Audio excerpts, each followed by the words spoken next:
episode of Nobody Asked, in which I answer questions that nobody asked me about my book, Astrid Falls, A Legend of Vancouver. So, what's with the footnotes? I thought this was a fantasy novel. Why do some pages look like a history textbook? What's that about? Well, thanks for asking, nobody. The footnotes are there because I'm a big fan of Terry Pratchett, who wrote the Discworld books, a very funny, very insightful series of fantasy stories. If you like my book, go check him out, and if you like his books, go check me out. Anyway, Terry Pratchett had this technique where if he had a joke that didn't quite fit into the flow of his narrative, he would put it at the bottom of the page as a footnote, and I thought, that's brilliant. I love that. I'm going to take that and use it in my book. But as I was writing my book, the way I used the footnotes started to change, because I started to understand that a big part of the book was about history, how it influences identity, how we let it build meaning around ourselves and around others.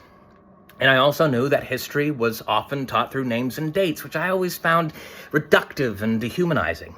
So I thought, wait a second, what if I use the footnotes to call out the absurdity of names and dates? So on one page, I could have a footnote about how an umbrella shop was established in 1976, and on the next page, I could have a footnote about how the sun was established in 4.6 billion BCE. And on top of that, I could use the footnotes to supply historical context for the city of Vancouver, because there are people on the other side of the world that don't know anything about Vancouver. It's like I've built this city out of whole cloth. I've invented it. So that's a great opportunity to use the footnotes as a kind of fantasy world building. I thought that would be really interesting.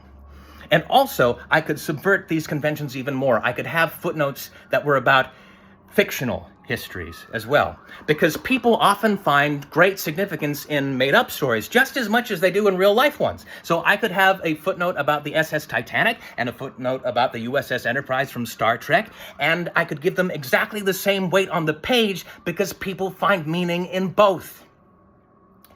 There's also 3 footnotes about cats, and I don't really have a good explanation for that.